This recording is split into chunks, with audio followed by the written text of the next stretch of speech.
Hi everyone, it's Ingrid D'Souza here, and I'm going to show you how to use the feedback activity in Moodle. I'll be presenting part A, which is how to create the feedback activity, and Christina Del Medico will be presenting part B, which is how to use the activity in teaching and learning.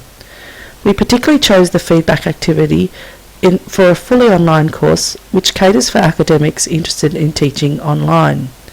Our main reason for using this tool was to get an understanding of Salmon's online competencies and how this was relevant to our participants and learning outcomes. Let's begin by setting up the activity. Here we are in my Moodle course, which is a training site that I use, and I have editing turned on. We are currently in Moodle 2.4. The first thing you need to do is actually go to the Add an Activity or Resource here on the right hand side. If you click on this, a screen will open up and you have a choice of many activities, and for this particular one we want to choose feedback, which is listed here. When you click on feedback, you will see that there is a descriptor that's provided which will show you all about and talk all about feedback, and then you just press add at the bottom of the screen. Once the feedback activity is created, you will notice that you are provided with some particular elements you need to give, the red asterisks in particular. So firstly, we're going to call this a self-assessment tool, as this is what it was. And within the descriptor, you would provide instructions for your students so that they may complete the task at hand. For today, I'm just going to put in this particular statement. Moving down, you can actually choose to turn on the feedback at a particular time by ticking the little button and then providing some dates and times. Or you can close the feedback at a particular time, once again with dates and times. Today we're not going to complete this. You can choose that the feedback will be anonymous. For our situation, we wanted to know the usernames, so I'll be choosing that option here. And then moving down, you will see that you could show the analysis after the page was submitted. We chose to have no. You can enable notifications of the submissions if you wish. You can have multiple submissions or automated numbers. Again, we chose no for these last things. Page submit. After the survey is completed or the self-assessment tool is completed, you can actually tell the student something, such as thank you for participating, which is what I'm going to do here now.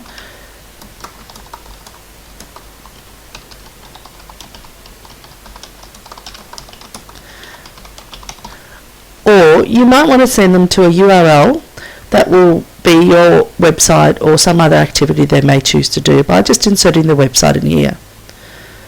Under group mode, we chose to have no groups, and of course we made it visible to all students. We left the restricted access alone and save and display. Once you've completed this, you will see that you will get this particular descriptor area that talks about how the tool will look. Here are the instructions that I wrote for students. Here is the page after I submitted, and then the student would click on answer the questions. Since we have no questions, I'm going to go to the edit question tab at the top and click on that to enable me to put some questions in. There are multiple question types you could choose. In this case, there are multiple choice questions which we used. You could have some short and long answer text. You can have rated multiple choice, a numeric answer, etc. and etc. If I was just to choose multiple choice for this argument, you will see that there is a required button, the question. Unfortunately, there is no HTML editor, so you are unable to put any HTML additions onto your question. Labeling is where the actual question will be, and again you can adjust it horizontally or vertically, have a single or multiple answers, and so forth and so forth. It's important that one line is used for each of your answers, and then at the end you would save the question. The other tabs at the top are templates, analysis, show response, and show non-respondents. Each one of these has significance to your teaching perspective. For now, I'm going to leave this and not actually complete it, so I'll cancel it and show you one we created earlier. I'm just going to pop back into my front home page And here is the self-assessment tool that we just created, and here is the one that we created earlier with the various tools that you can use to edit in Moodle. I'm going to click on it just to show you what it looks like. And here it is with the descriptor that we wrote and the page after submit.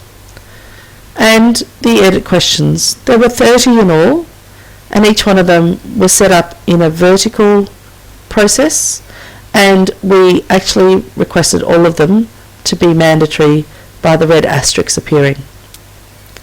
And you can see that we also broke them down into pages. Here's my page break, and we chose to do this in sections, so this is section B, section C, so forth and so forth. If anybody is aware, Jilly Salmon has 5 different areas that she talks about in the online competency area.